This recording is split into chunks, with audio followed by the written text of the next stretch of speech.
ಧರ್ಮಸ್ಥಳದ ಧರ್ಮಾಧಿಕಾರಿಗಳಾಗಿರ್ತಕ್ಕಂಥ ವೀರೇಂದ್ರ ಹೆಗಡೆ ಅವರ ಬಗ್ಗೆ ಸೌಜನ್ಯ ಕೊಲೆ ಕೇಸ್ನಲ್ಲಿ ಧರ್ಮಸ್ಥಳಕ್ಕೆ, ಶ್ರೀ ಮಂಜುನಾಥ ಸ್ವಾಮಿಗೆ ಮತ್ತೆ ಧರ್ಮಾಧಿಕಾರಿಗಳ ಪೀಠಕ್ಕೆ ಅಪಚಾರ, ಅಪಕೀರ್ತಿ ತರಲಿಕ್ಕೆ ನಡೀತಾ ಇರತಕ್ಕಂಥ ಪ್ರಯತ್ನಕ್ಕೆ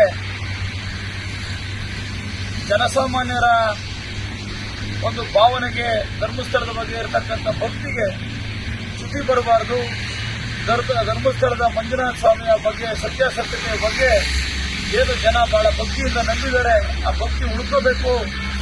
ಧರ್ಮಸ್ಥಳದ ಬಗ್ಗೆ ಮತ್ತು ಧರ್ಮಾಧಿಕಾರಿಗಳ ಬಗ್ಗೆ ಏನು ಅಪಚಾರ, ಅಪಕೀರ್ತಿ ತರತಕ್ಕಂಥ ಕೆಲಸ ಒಂದು ಹುನ್ನಾರ ನಡೀತಾ ಇದೆ, ಅದನ್ನ ವಿರೋಧಿಸಿ ಧರ್ಮಸ್ಥಳದ ಪರವಾಗಿ ಶ್ರೀ ಮಂಜುನಾಥ ಸ್ವಾಮಿಯ ಒಂದು ಭಕ್ತಿಗೆ ನಮ್ಮ ನೆಲಮಂಗಲ ವಿಧಾನಸಭಾ ಕ್ಷೇತ್ರದ ಜನತೆಯ ಸೇವಕನಾಗಿ ಮತ್ತು ಶಾಸಕನಾಗಿ ಧರ್ಮಸ್ಥಳದ ಪರವಾಗಿ ನಮ್ಮ ಅಧಿವೇಶನ ಮುಗಿದ ನಂತರ ಶನಿವಾರ ಕಾರುಗಳಲ್ಲಿ ಸುಮಾರು 150ಕ್ಕೂ ಹೆಚ್ಚು ಕಾರುಗಳಲ್ಲಿ ನಾವು ನಮ್ಮ ಪಕ್ಷದ ಮುಖಂಡರುಗಳು ಧರ್ಮಸ್ಥಳಕ್ಕೆ ಒಂದು ಯಾತ್ರೆಯನ್ನು ಕೈಗೊಂಡು ಧರ್ಮಾಧಿಕಾರಿಗಳಿಗೆ ಮತ್ತು ಧರ್ಮಸ್ಥಳದ ಎಲ್ಲ ಆಡಳಿತ ವರ್ಗದ ಪರವಾಗಿ ನಾವು ಇದ್ದೇವೆ.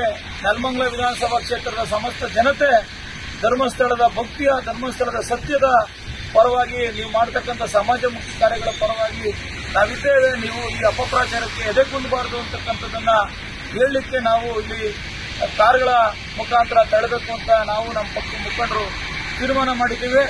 ಇವತ್ತಿಂದ ಕಾರುಗಳ ನೋಂದಣಿಯನ್ನ ನಾವು ಪ್ರಾರಂಭ ಮಾಡ್ತೇವೆ. ನಮ್ಮ ಪಕ್ಷದ ಮುಖಂಡರು ಆ ನೋಂದಣಿಯನ್ನ ಪ್ರಾರಂಭ ಮಾಡಿ ಎಲ್ಲ ಮುಖಂಡರುಗಳನ್ನ ಮತ್ತೆ ಸಾರ್ವಜನಿಕರನ್ನ ಈ ಒಂದು ಧರ್ಮಸ್ಥಳದ ಯಾತ್ರೆಗೆ ಬೆಂಬಲ ಕೋರಿ ತಾವು ಕಾರನ್ನ ರಿಜಿಸ್ಟರ್ ಮಾಡ್ಕೋಬೇಕು ಅಂತ ಹೇಳಿ ವಿನಂತಿಸ್ತೇನೆ. ಮತ್ತೆ ಸೌಜನ್ಯ ಹತ್ಯೆ ಏನಾಗಿದೆ ಅದಕ್ಕೆ ನ್ಯಾಯ ಸಿಗಬೇಕು. ಆ ನ್ಯಾಯ ಸಿಕ್ಕಿ ಅವ್ರು ಯಾರು ಕೊಲೆಗಡುಕರಿದ್ದಾರೆ ಅವ್ರನ್ನ ಗಲ್ಲುಗಾಕ್ತಕ್ಕಂಥ ಕೆಲಸವನ್ನ ಮಾಡಬೇಕು. ಆದರೆ ಆ ಸೌಜನ್ಯ ಹತ್ಯೆಯನ್ನು ಬಳಸಿಕೊಂಡು ಧರ್ಮಸ್ಥಳಕ್ಕೆ ಮತ್ತೆ ಮಂಜುನಾಥ ಸ್ವಾಮಿಗೆ ಅಪಪ್ರಚಾರವನ್ನ, ಆ ಸ್ವಾಮಿಯ ಕೀರ್ತಿಗೆ, ಅವರ ಭಕ್ತಿಗೆ ಚ್ಯುತಿ ತರತಕ್ಕಂಥ ಕೆಲಸವನ್ನ ನೆಲಮಂಗಲ ವಿಧಾನಸಭಾ ಕ್ಷೇತ್ರದ ಜನತೆ ಖಂಡಿಸ್ತೇವೆ ಅಂತಕ್ಕಂಥ ಮಾತನ್ನ ಹೇಳ್ತಾ ಅದನ್ನ ತಾವು ಮಾಧ್ಯಮದ ಸ್ನೇಹಿತರು ಇವತ್ತಿಂದ ಪ್ರಚಾರ ಮಾಡಬೇಕು ಅಂತ ಹೇಳಿ, ತಮ್ಮ ಮುಖಾಂತರ ಬಿತ್ತರಿಸಬೇಕು ಅಂತ ಹೇಳಿ ನಾನು ವಿನಂತಿಸ್ತೀನಿ.